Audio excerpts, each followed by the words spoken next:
businesses in America come from slave money, Right. come from human trafficking. Right. That's where they come from.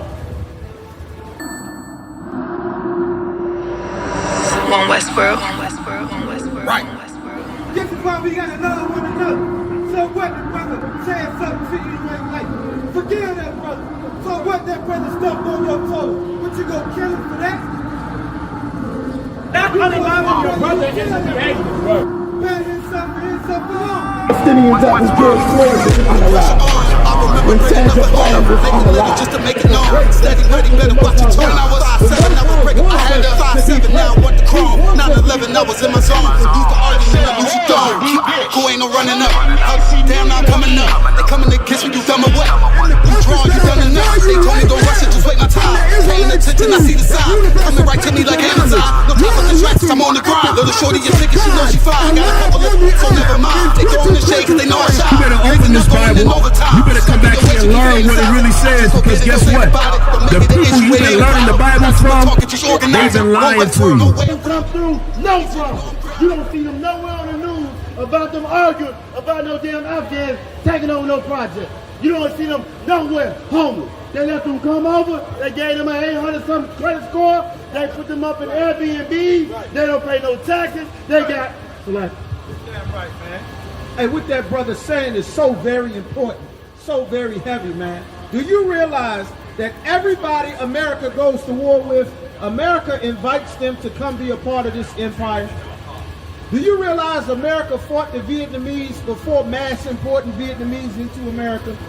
America fought the Koreans before mass importing Koreans into America. America fought all kind of wars and proxy wars with China, which was the Vietnam War, before mass importing the Chinese into America, the Afghans, all of those European and Soviet states. America was involved in war with all of these countries and then invite them straight into America. They didn't have to go and vote. They didn't have to work a field. They didn't have to pick cotton. They didn't have to cut sugar cane. They didn't have to prove that they would be an asset to the economy. Right. They didn't have to go to immigration customs enforcement. They didn't need social security numbers. They didn't need credit scores. They didn't need political affiliations. They didn't need a Democratic or Republican candidate. Their kids didn't have to show how they would be an asset. They didn't join America's military and become their SEAL Team 6 and their Delta Force and their soldiers and airmen and sailors. They didn't have to do any of those things for America to welcome them with open arms to be a part of this empire after they directly killed American service members in direct war and conflict. Right. Do you know why that is? Because God made every race of people on the planet to be separate. And because every other race of people understands the importance of not being a traitor to their forefathers and giving up their gods and giving up their culture and giving up their language and giving up their identity and taking on the customs of other races of people, even after war, America respects Afghanistan. Even after a war on terror that lasted for decades. Right. They call it a post-9/11 war. The war on terror completely destabilized the Middle East. Muammar Gaddafi was a casualty of that war. Saddam Hussein and all of his families was a casualty of that war. Ahmadinejad was forced to step down. King Assad in Syria. They threatened everybody in the world in that war on terror, and you've never seen them on the news. You've never seen Donald Trump saying they come from S-hole countries. But they do say that about Haiti. They do say that about Mexico. They do say that about Puerto Rico. Right. The Ukraine has been bombed, unrepairable at this point. Donald Trump just said it in a press conference. Right. But they don't say that the Ukraine is an S-hole country full of bad hombres. Everybody complains about the migrants bankrupting cities. Here's what you don't know. The United States government could never go bankrupt.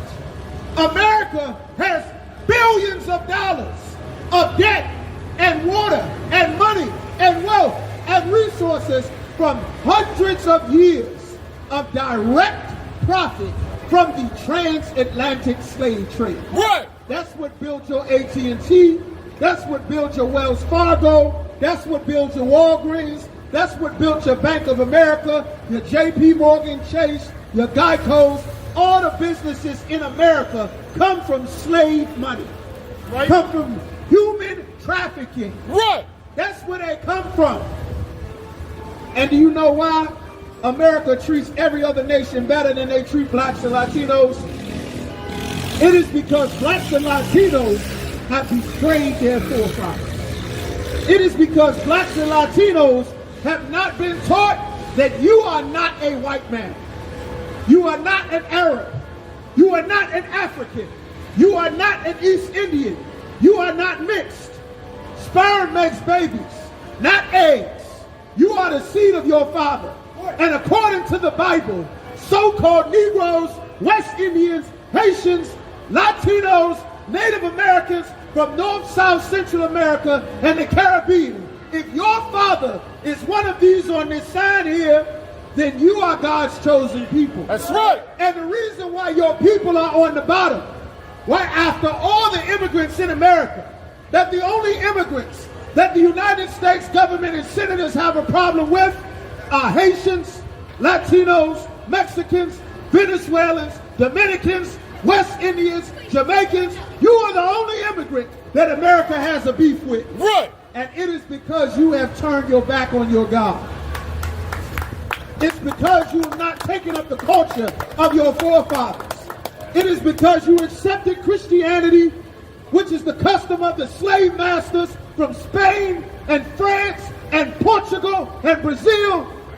It is because we accepted the culture of Islam, which are our slave masters, the Arabs, who built the ships to traffic us in the transatlantic slave trade. And it is because you have been taught that if you get a job and you cut the curls out of your hair, black and Latino brothers and sisters, and you straighten your hair and you stay out the sun so that they don't tell that you'll turn brown like the rest of your family, and you mispronounce your last name so that they don't know you are children of the slaves, and you disassociate yourself from your people and your struggle to be a good American, God will not protect you. God is against a traitor. And the Christian church has taught us to be traitors to our people, traitors to our forefathers, traitors to the Aztecs, traitors to the Inca, traitors to the Taino, traitors to the slaves, traitors to the Mayans, traitors to the Seminoles. Joining America has made you a traitor. It has made your sons and daughters traitors. It has put the spirit of the devil that the Bible speaks of on your family and your people. That's why your son is rapping about being proud to be an Italian gangster and a murderer. That's why your daughter is proud to be a whore like Sexy Red and Megan Thee Stallion and Glorilla on the streets, on the magazine, in a goddamn G-string and a bra, talking about she's a musical recording artist. Why none of the sisters from the previous generations had to get naked to sell their music? Right. I'll tell you why. Because you gave up your soul to join America. That's right. You gave up your spirit to be an American. You gave up your afro. You gave up your curls. You gave up your morals. You gave up your man. You gave up your families to join America. And God hates it. Right. God is against it. It is why we get unalived at traffic stops. It is why your sons are fighting other black men and Latinos when they get off the school bus. It's because you chose America. You chose Christianity that gave you America, that gave you slavery, that gave you your oppressor's language and its culture, and you refuse to turn back to God and take on the culture of your forefathers. And God is angry. And next year, when Donald Trump takes office, all of that vigor and strength that you felt you had the right to do to go and support Trump or Kamala Harris, God is going to make you pay for it. Right. It is a terrible day that is coming, thinking that you are a part of America. God has sent warning after warning for decades, telling blacks and Latinos to separate from this place. But instead of separating, our people chose to join more to America. More to America's customs. More to voting in politics. More to the drug culture. More to the alternative lifestyle culture. More to everything that makes God angry. And God is coming with terrible vengeance. Now is the time to repent, brothers and sisters. Now ain't the time to get high. Do you know black men dying #1 of heart attacks from getting high? Do you know black men #1 with throat cancer and heart disease from getting high? God is fed up with his people ignoring him. God is fed up with our people disrespecting the Most High, choosing to live life outside of his laws, statutes, and commandments. Right. And there is a terrible day coming. And it's not going to go away. And it's going to be much worse than it was when Obama was in office. It's going to be much worse than it was when Bush was in office. It's going to be much worse for these 12 tribes until we turn back to serve the God of our fathers. Hey, listen, brothers and sisters, man.